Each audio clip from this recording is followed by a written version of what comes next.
Nairobi 94.4, Mombasa 87.9, 102.5 in Kisumu, 96.0 in Nakuru, Eldoret 96.7, 90.9 in Nyeri, and Malindi 97.7, also on KTN Home for the next 1 hour as well, and broadcasting on www.spicefm.co.ke.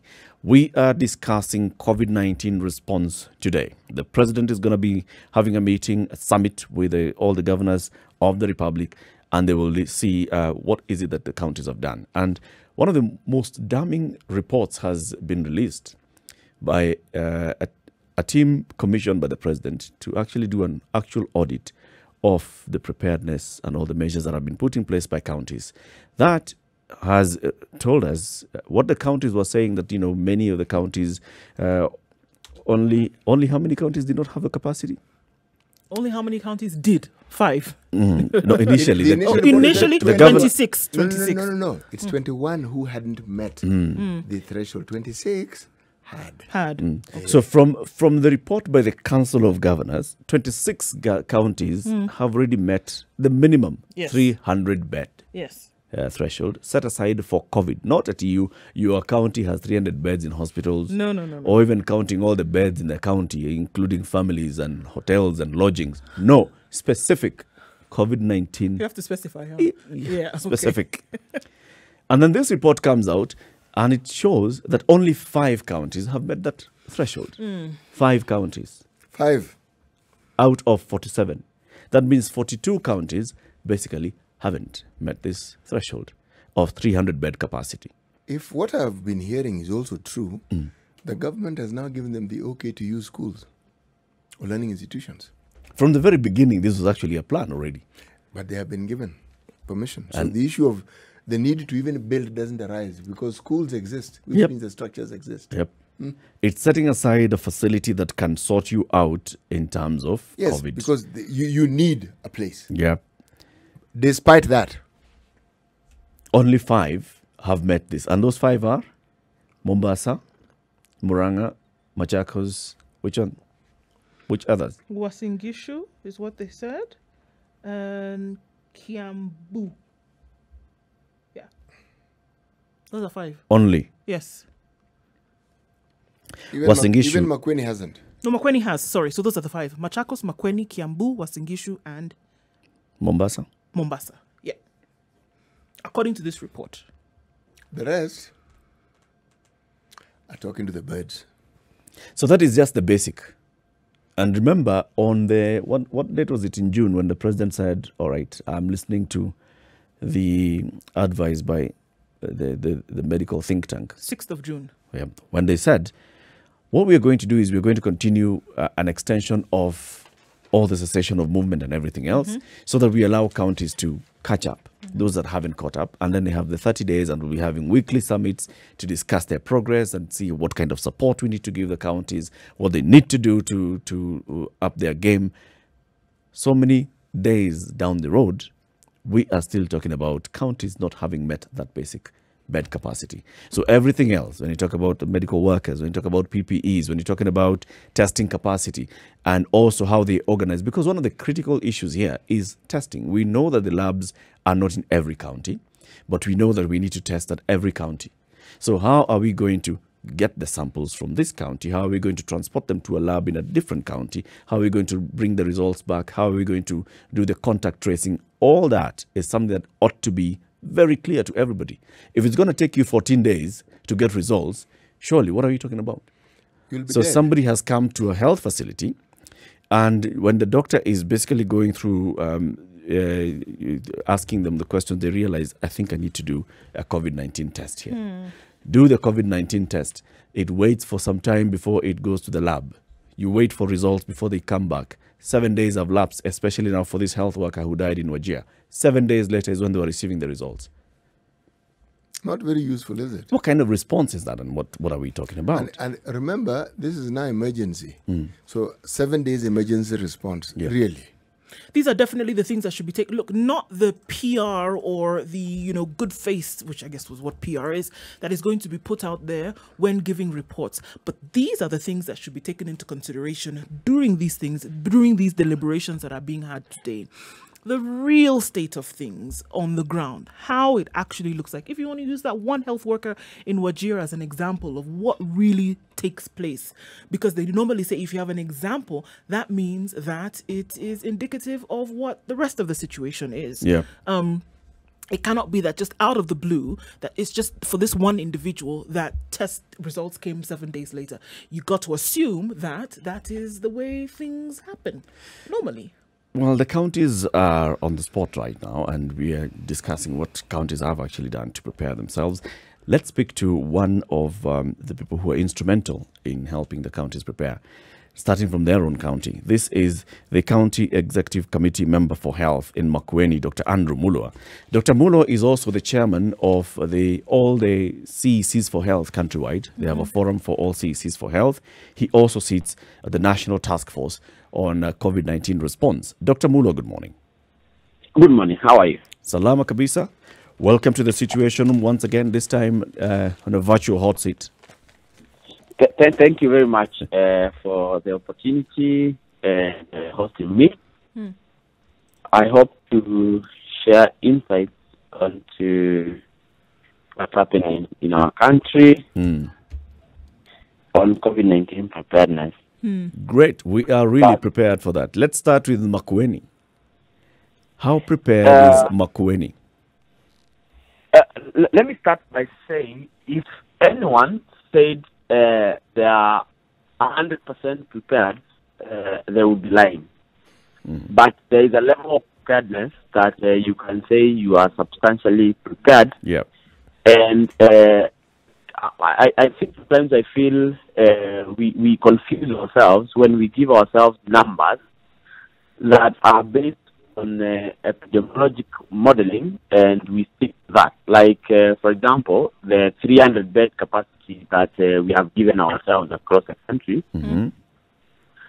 is a preparedness, yes, but that is only for isolation, and will obviously and is not enough if we are to get the peak of the epidemic. And therefore, when I say Makueni already has more than 300 beds, in actual fact, we have 312, where 300 are normal isolation and 12 are critical care beds.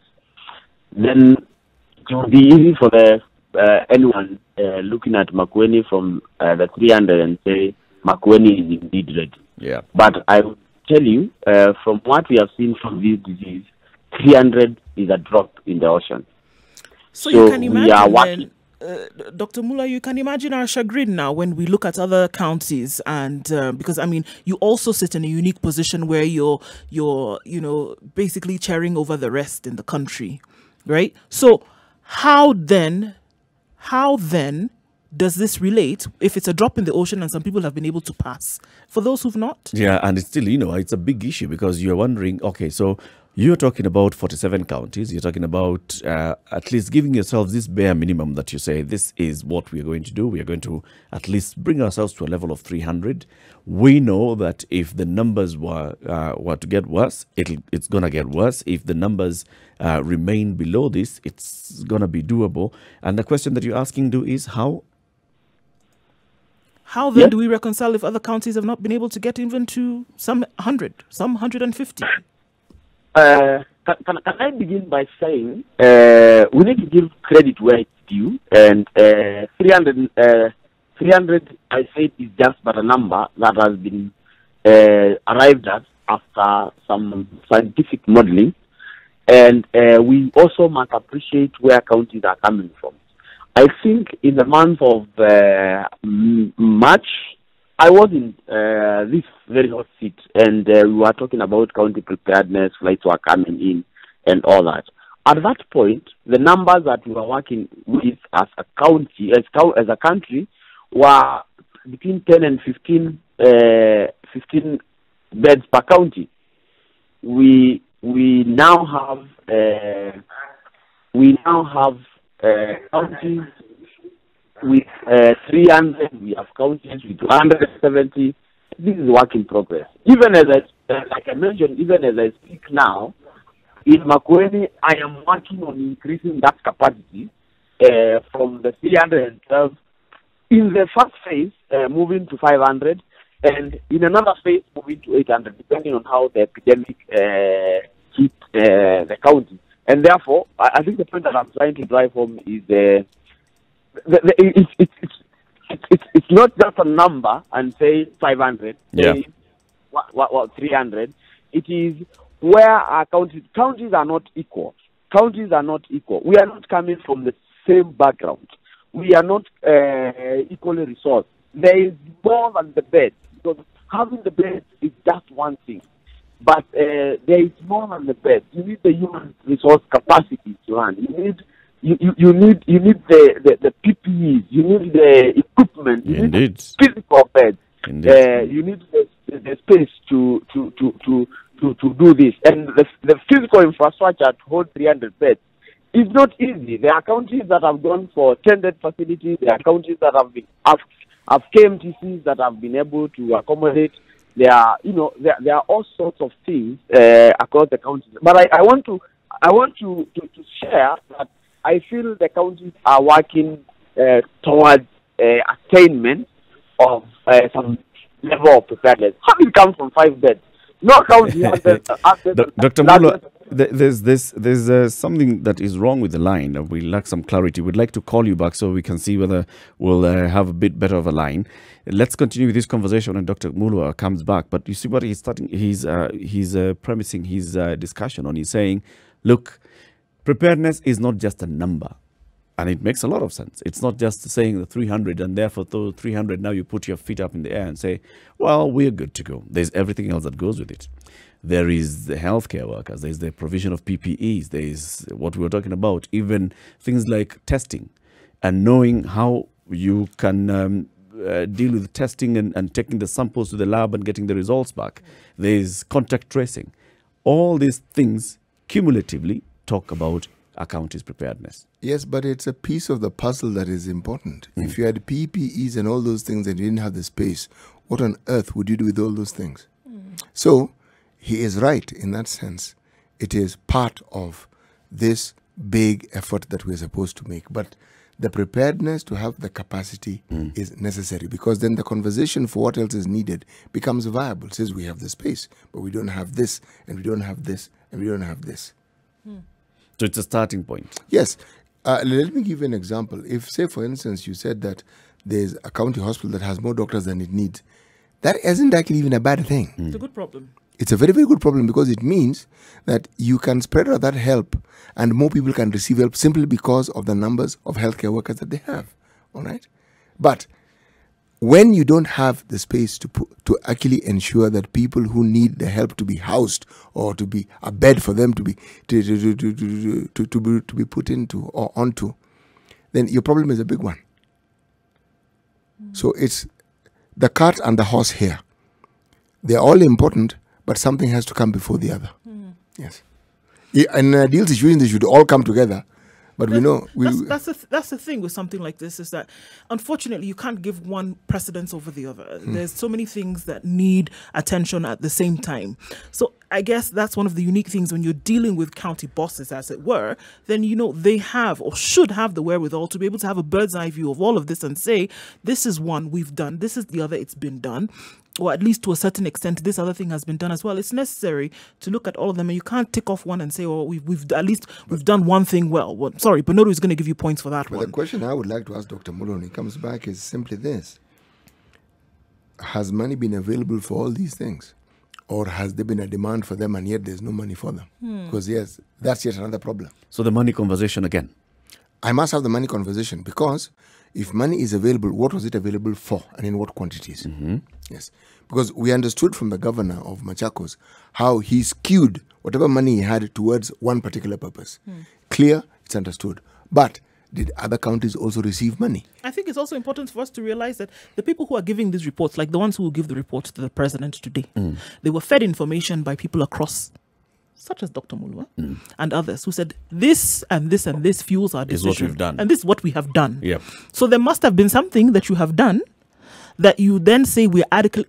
With that is what you used to then say we are adequately prepared. without which you wouldn't be able to say it. Actually, the word adequately prepared isn't it. We have met the minimum threshold. Yeah, there's a minimum threshold. I mean, this is what was given, the irreducible minimums, right? Remember, by the brain trust, some of the irreducible minimums is that as our bed capacity. Dr. Mulwa is back on the line, and this is what we are discussing. So you were saying, Dr. that there are very many other things that would add into this in completing the jigsaw puzzle. Bed capacity is an irreducible minimum. Good. When you say irreducible minimum, I think I'll put you into perspective. Let me speak of a county like Lamu and Tharaka Nithi, which are two counties that have not attained the minimum bed capacity. Yep. And we have been engaging these two counties, and the reality on the ground, you will never get 300 bed facilities in Lamu County unless you convert everything in Lamu County into a COVID-19 treatment center. There are other diseases that we have to deal with. We have to deal with normal maternal issues. We have to deal with malaria. We have to deal with diabetes, non-communicable diseases, basically. And therefore, it's the same for Tharaka Nithi, where when we began devolution, the highest facility, which is what they call a level 4 or level 5, a county referral, was a health center. How do you expect Tharaka Nithi and another county is Nyandarua, for example? How do you expect them to have a 300 bed capacity if their normal bed capacity is not 300? So it's a question of now saying, yes, this is what we had projected for all of us to have 300 bed capacity. We have worked, and the reality is Makueni can get to 800 bed capacity, Machakos can get to 800 bed capacity, will get to probably 120. So what happens? What happens when you have more than 120 people needing care in Lamu? That is exactly where I'm going to say we need to start thinking of, one, this is the county capacity. How do we ensure we have a regional capacity to fast manage cases? Doctor, how do you determine this capacity? This capacity has been developed by epidemiologic modeling, which even for Lamu, if you look at the 300 bed, was an average. If you look at the epidemiologic modeling for Lamu were actually supposed to have. I'm giving this as as an example. Right, we understand. So that we speak from a point of knowledge. We have Lamu, and I'm trying to retrieve the data for this. We have Lamu that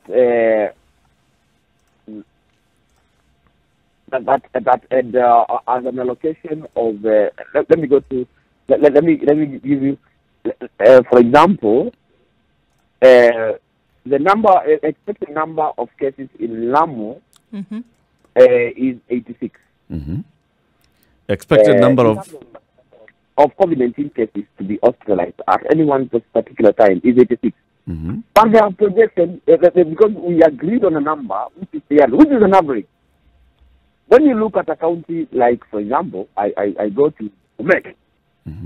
Bomet, they are expected to have 536 from the modeling that we are using, 536 cases. So would Bomet say they are ready because they have 300 bed capacity, while they have 536 hospitalizations? This 300, I'm saying, is not cast on stone. This is a figure that was been arrived at after scientific modeling, and therefore it is not the number that we should always say you must have. If you have this, you are prepared. No, However, it is the number. However, it is the number that was used to inform certain decisions that were made. So at that point, when these decisions were made, Dr. Mulwa, was there any kind of counter to say, all right, we understand, but these things would vary from county to county? Because, for example, let's say in Lamu, according to the modeling, it's 86 patients in a ward at any given time because of COVID, right? So what happens, peradventure, if more than 86 people get infected? And that's what they're using then to put their bed capacity in place. That is exactly where I began this conversation for. That, yes, even when I reach 300 as Makueni, there will be, and of course, if we don't know what's called primary prevention, which is the most important thing in this COVID-19 crisis, is how do we sustain a primary prevention of the epidemic? We now, unlike the time that we got this epidemiological modeling data, that there are now home-based care guidelines, which were not in existence at the time that this data was generated. And therefore, what that means is, yes, indeed, we have 300 bed capacity, but there are alternative ways which now exist.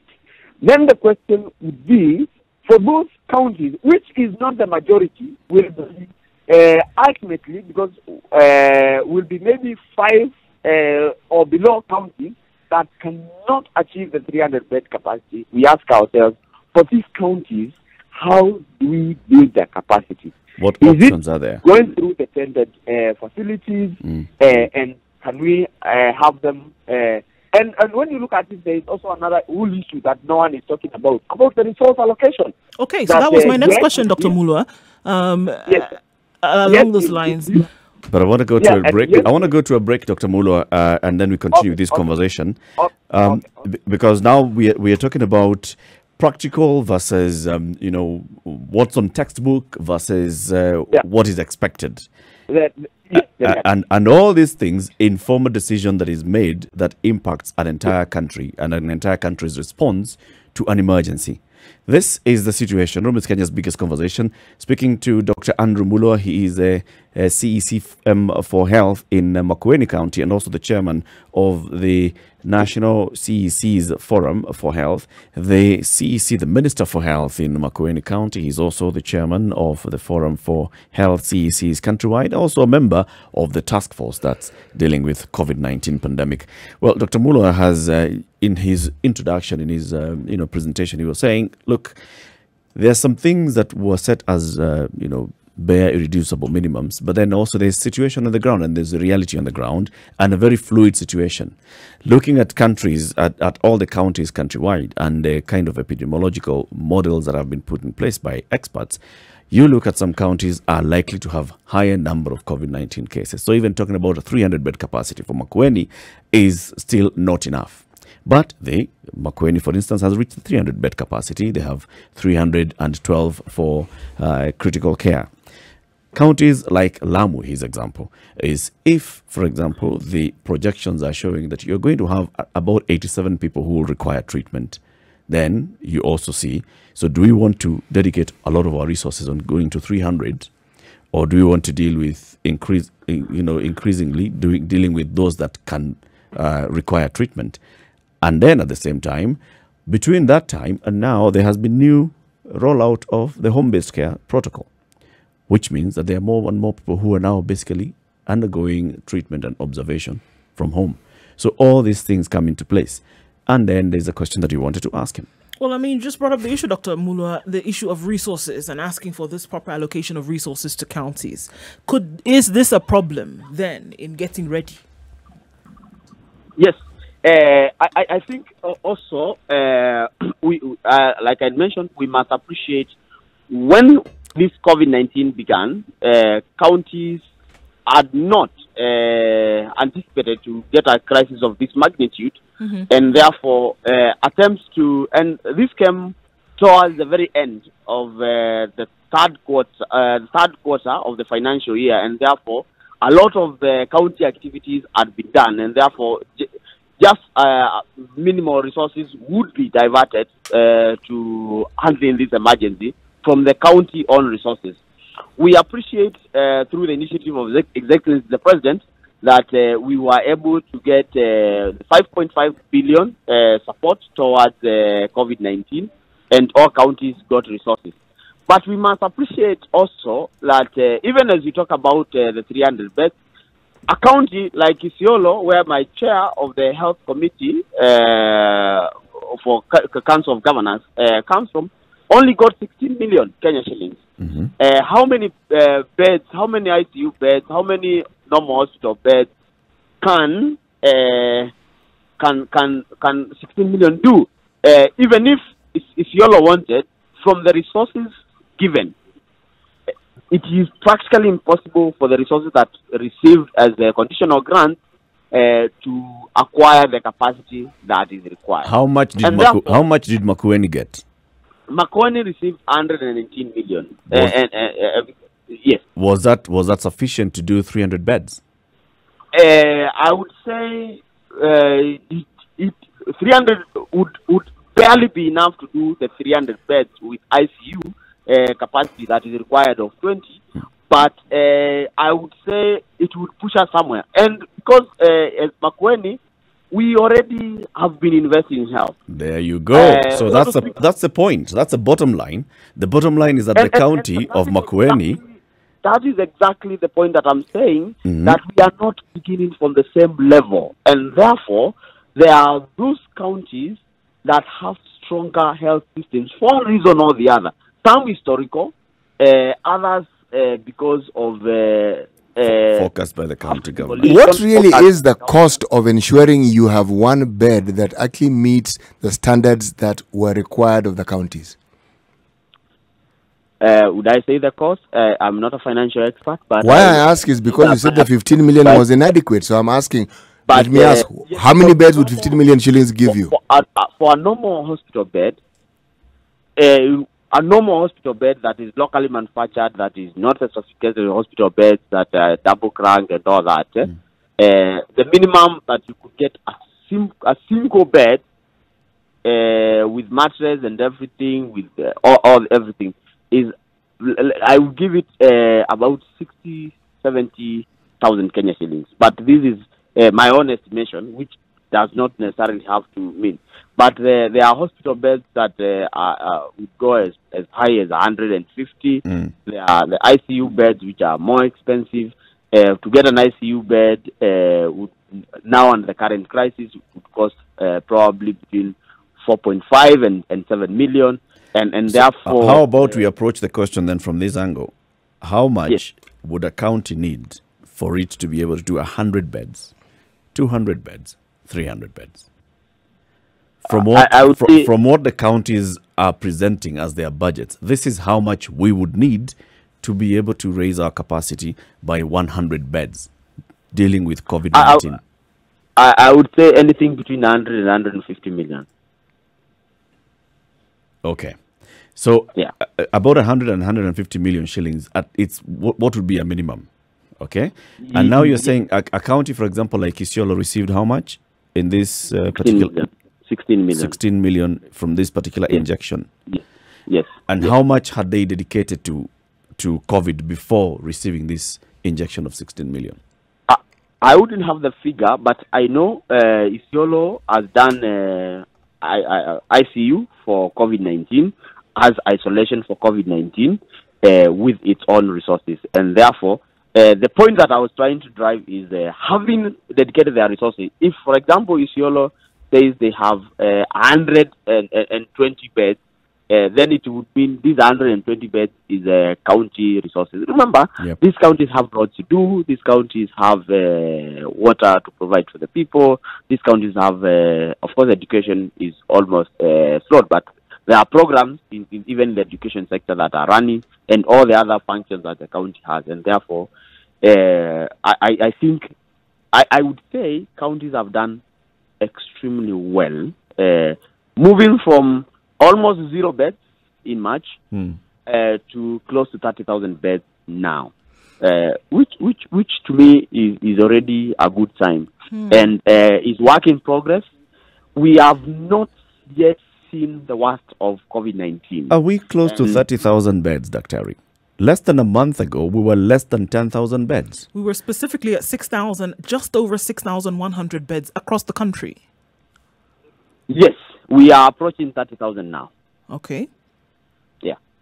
But now this is not well distributed across the country. That is the skew that I'm talking about in terms of counties not being at the same level.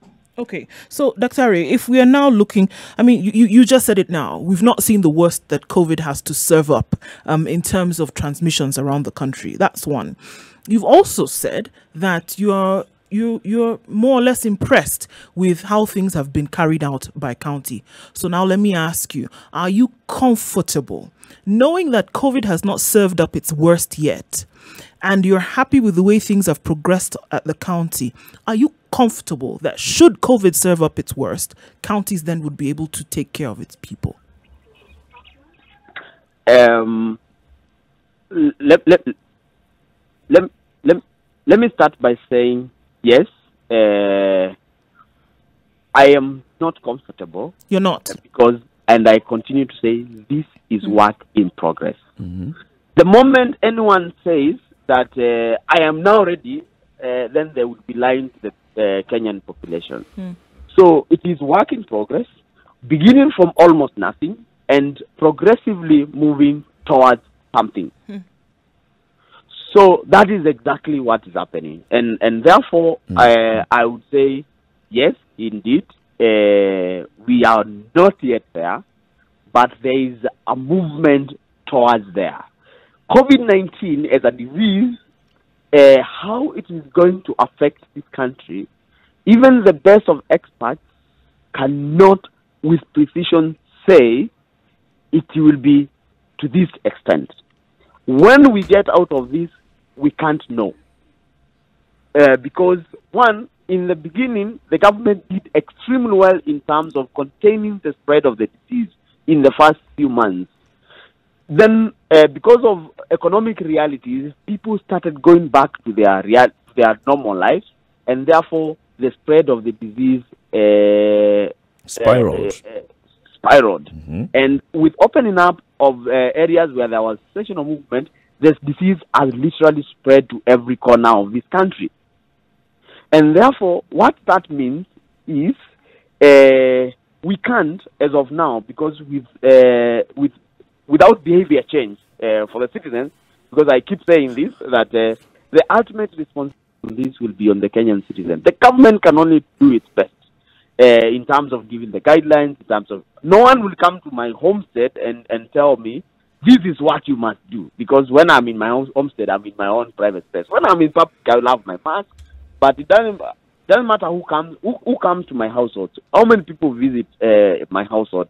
Where are they? How have they come from? Who have they interacted with? Because these are the opportunities that the disease is spread. And therefore, I would say, much as I say we are not comfortable, the situation in this disease is rapidly changing, and I would say everything that we are doing can change, and therefore there are realities that we have come to learn. The last time I was in this very hot seat, we were talking about ventilators, but no one is speaking about ventilators anymore, because research has shown the value of ventilators may not be as huge as we had initially thought. So prevailing oxygen alone may be life-saving. You know, at the time that I was in Spice FM in March, the thinking was that this is a purely respiratory disease and is like a flu. But research has shown that this is not a flu. This is a disease that affects literally all organs of the body, and its mechanism of infection is through immune response. It affects the immune response, what we call cytokine storm, and therefore, and I'm sorry to use that word, and therefore... No, please, explain that term. It's actually a very interesting term, and it must be explained. Please explain it. Yes.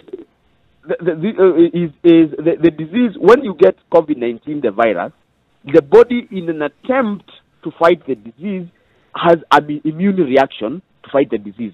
and it produces not antibodies. It attempts to fight the disease. It produces what we call cytokines, which are immune response chemicals that now start eating the body. So now, and therefore, you die from the body kills itself in an attempt to fight a disease. So is it something that would attack anybody, or are some people more predisposed towards it than others? It is, of course, it will depend on from person to person, because one's immunity is from every person has their own immunity, and how it reacts to a disease is dependent on their own innate factors, and therefore it's different, and therefore you can't like predict. And it has been shown people with comorbidity, people with other diseases, diabetes, hypertension, asthma, cancer, HIV, are more vulnerable. And these are things that we are learning now.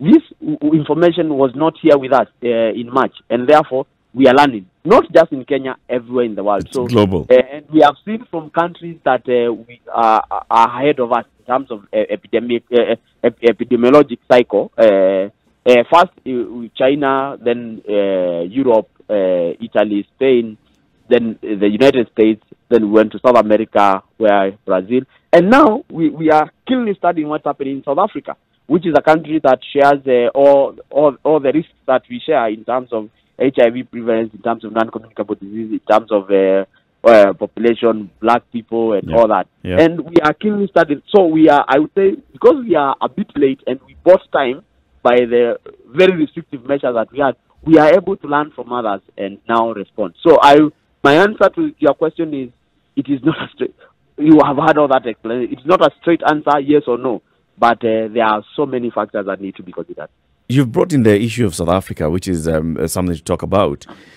Seeing what is happening in South Africa, the rise in the number of people getting infected, the rise in the number of deaths. We are even seeing now that they have queues of people approaching cemeteries because there are more and more people going to be buried. This is the question that then Kenyans would ask themselves, looking at our own government, looking at our own preparedness and the level of response that we are seeing. Are we going to get to a point where our health system will not be able to cope? Is that going to be faster for us than it has been for South Africa? I would say, and this is for every Kenyan to make that decision, that do you want to have your health system overrun? And if you don't want to have your health system overrun, then we would not be seeing what we are seeing in the news nowadays, that people are in clubs, drinking overnight and all these things. But if we continue behaving the way we are, as sure as the sun rises in the east and sets in the west, we are going to have our health system overrun. So is our government, looking at all these things, looking at the behavior of its citizens, is our government prepared to deal with this surge that's coming? Can I say, first, the government only has a responsibility to a certain limit. In terms of communication, risk communication, even 2-year-olds in this country know what COVID-19 is, how it is spread, how one can mitigate getting the disease. Even 2-year-olds in this country have the information. And I've been moving across the country, and in Makueni in particular, and I meet 2-year-olds who can barely say their name, but they know what corona is. And therefore, on the issue of communication, the government has done. Now it's a question of how does the knowledge that people have translate into behavior change?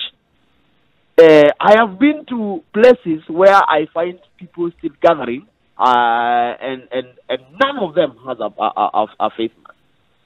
And when you ask them, they say we thought we are safe. We are in the village. This disease is affecting people in the cities, and all kinds of excuses.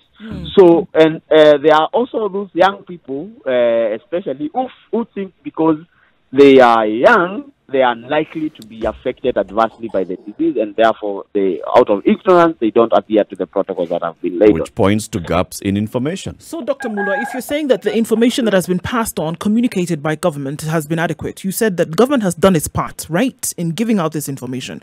Yet, Yes. you have people who are not following. So are you saying that despite the government doing everything that it possibly can to put this information out there, Kenyans are just not listening to the government? Why do you think this is? I think, and I am a pro-democracy person, and I support democracy. I think our democratic space in this country, and you can look at our neighbors, Uganda and Rwanda, who have done extremely well in terms of containment, is how have the people been socialized to adhere to rules and regulations that are issued by the government. Because of our bigger democratic space, I think Kenyans feel when you tell them, okay, you can't sit in a restaurant for eating services, then they tell you, my right. When you tell them to put on mask, they tell you, my right. When you know, and all that. I think that is the point that we have not been accustomed to situations where we must adhere to rules. Dr. Mulwa, are you saying that our neighbors are not democratic? I have not said that. I do not have the capacity to say that to begin with. But I'm so what is it that they, okay, let's maybe put that question a little bit differently, Dr. Mulwa. Then what is it that they have done that has, because then we would assume that, communication was sent out to people that heard. What is it that they have done that has made people do then what they have said? Different from what has happened in Kenya. One, I must say, Uganda as a country and Rwanda have had an experience with viral hemorrhagic fever, Ebola, which we have never had an experience. So therefore, Ugandans have gone through a phase where they have dealt with a highly virulent infectious disease. And Please remember, Uganda also had a serious attack of HIV. Yes, but not any different from what we had in some parts. But HIV being a sexually transmitted disease that calls for someone mostly has to in 95% is sexually transmitted, and therefore that one we may say how it is spread is not like Ebola or COVID-19, and therefore what has happened is from that experience, Ugandans know what public health measures mean. It is about the safety and the life of every person, and not the individual right. And I think that is what I think I would call the difference between Uganda, Rwanda, and even our neighbors, DRC, which despite having weaker health system, seem to have some level of response that has kept the number of cases down, and that makes the whole difference, I would say. So this is the first time Kenyans, after a very long time, maybe in the 70s, the smallpox, that are getting into public health measures on containment of an infectious disease. Also, then that also points not just for the citizens of the country, but also the government. The government has never dealt with this kind of thing. That could also explain the slow nature of response or the uncoordinated response that we've seen in many times during this COVID-19 response. Can I say, in terms of government response, and I work for government, and I know I know someone may think I have a bias. I think the Kenyan government has done extremely well. I am yes, in terms of response, right from contact tracing, emergency operation, setting up isolation centers, and all that. The whole thing on paper has been done very well. On the ground, however, on a CEC.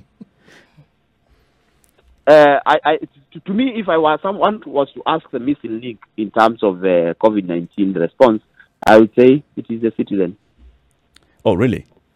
The citizens of this same country, Kenya? Yes. Yes. So The it's citizen- it's more the citizen than the government. Let me speak from Makueni. Let me speak from Makueni, because I have been on this journey every day, every minute, passing messages, educating the people, and doing everything. And we kept saying for like 2 months, when we did not have cases of COVID-19 in Makueni, 2 or 3 months, we kept saying, please stop hawking. These truck drivers, these trucks will be the entry of this disease in Makueni. And we kept telling the people every single day, please, Mombasa Road is a high risk. When the disease came, it came through the same Mombasa Road, through the same route, and the same. So really, I ask myself, because all the government was doing was talking to the people, and yet the government had the instruments to take some action. And this is why we are saying, at what point does the government come in? CEC, just let's take a quick break, because we'd like to say goodbye to our audience on KTN Home. They've been watching us from 7 o'clock up to now. It's coming up to 8 minutes to 9 o'clock. The audience on KTN Home, thank you very much for tuning in. This is The Situation Room. It's Kenya's biggest conversation. Taking a quick break. Join us again tomorrow, KTN Home, 7 a.m. to 9 o'clock. But the conversation with the CECM for Makueni, Dr. Andrew Mulwa, continues right after this.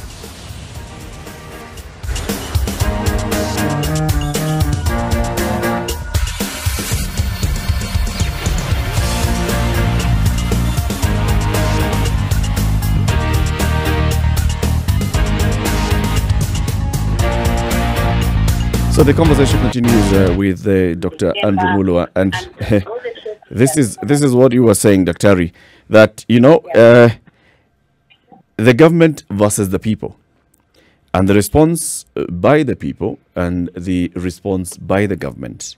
So just to give you an example, in the previous hour we were talking to Dr. Mwachonda Chibanzi, the Secretary General of the KMPDU, and for example, he told us since April, when the government announced that you were going to do a lot of things for the healthcare workers, employing more healthcare workers, rolling out some insurance and allowances for healthcare workers, a lot of those things have not happened to date.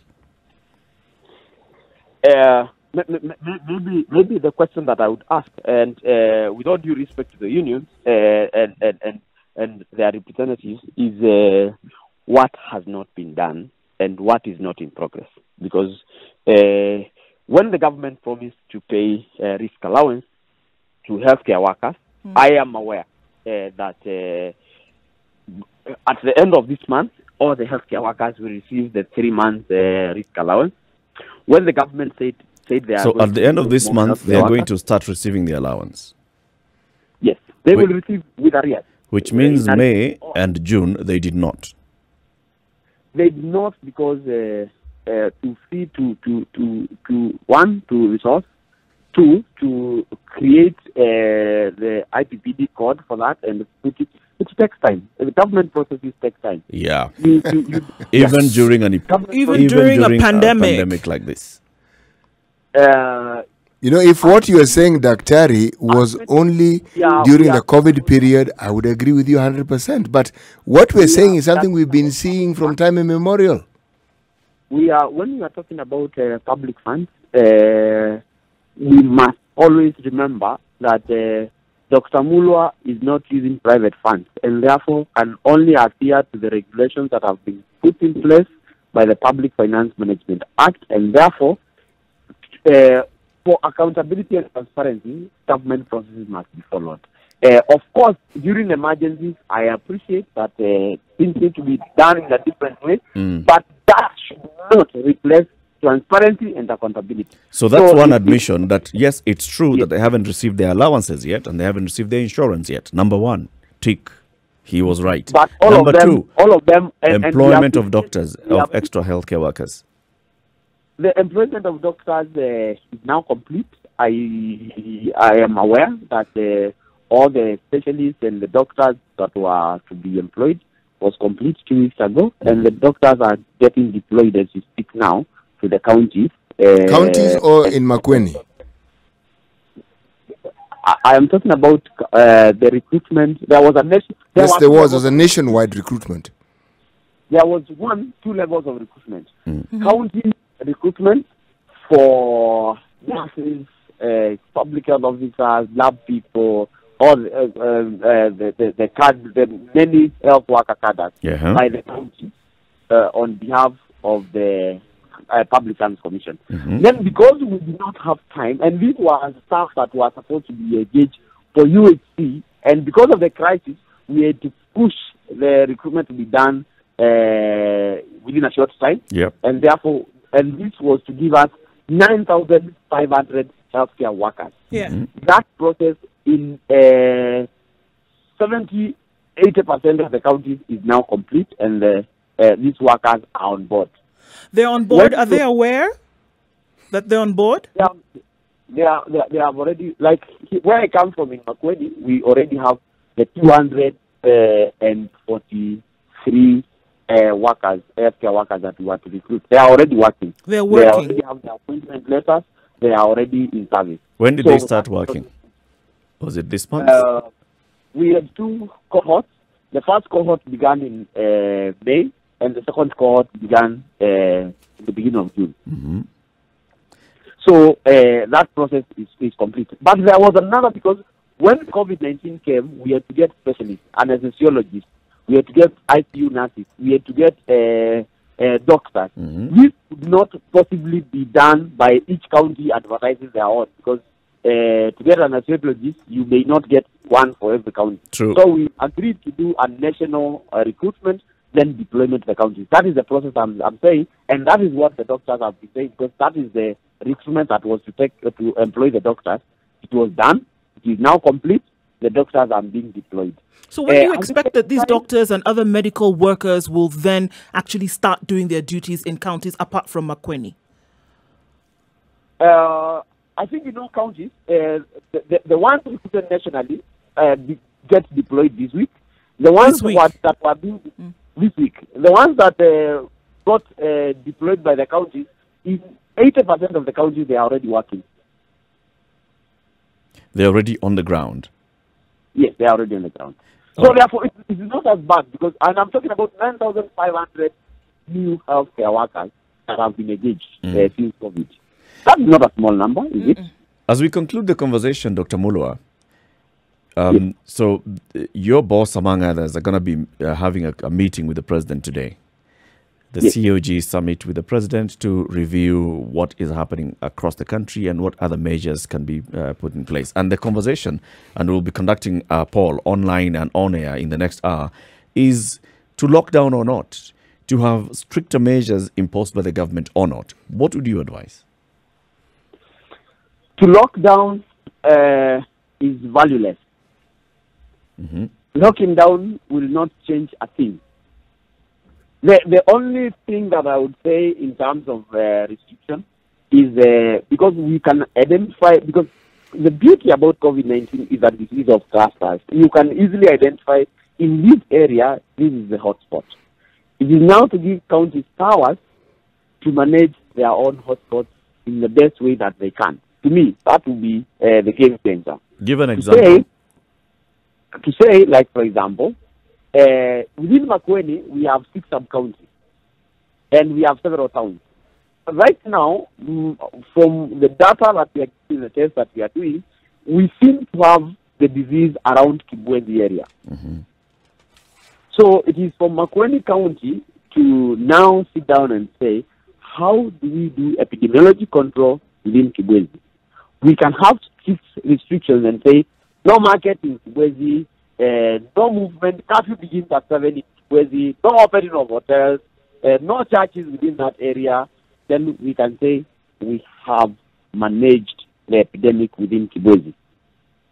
So that to me would one. Number 2, there is something that you mentioned in terms of preparedness that I think makes sense in terms of preparing. We have prepared for the cases in terms of the cases when the people get sick. We have prepared for home-based care. We have prepared for all that. We have prepared for contact tracing. But there is one preparation that we need to think about. If we get to the point where South Africa are, that we have to bury people en masse, are we ready?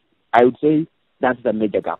Are you? In Makueni, for example, yes, that's a major gap, and we need to look at this thing critically. In Makueni, for example, last week alone, we had 5 barriers for COVID-19 cases. These barriers would require us to provide healthcare workers With PPEs. the protocols with PPEs. For every barrier, we are talking about 8 healthcare workers. These PPEs, the cheapest that you can get full kit in this market is about 7, 8, 10,000.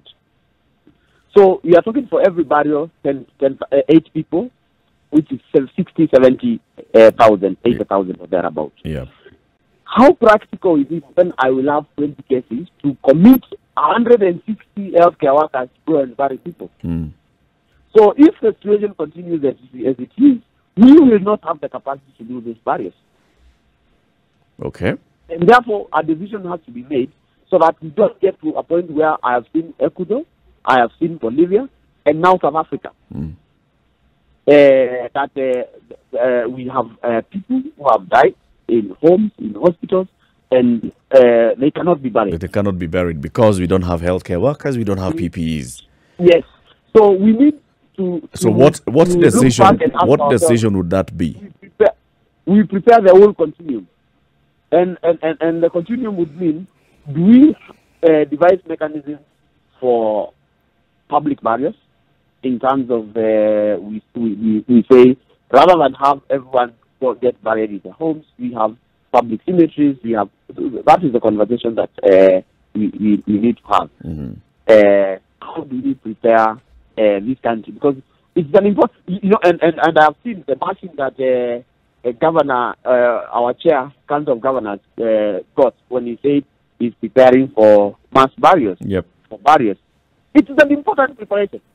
It's an important conversation to have. Yes. Uncomfortable as it is, it is important to have it.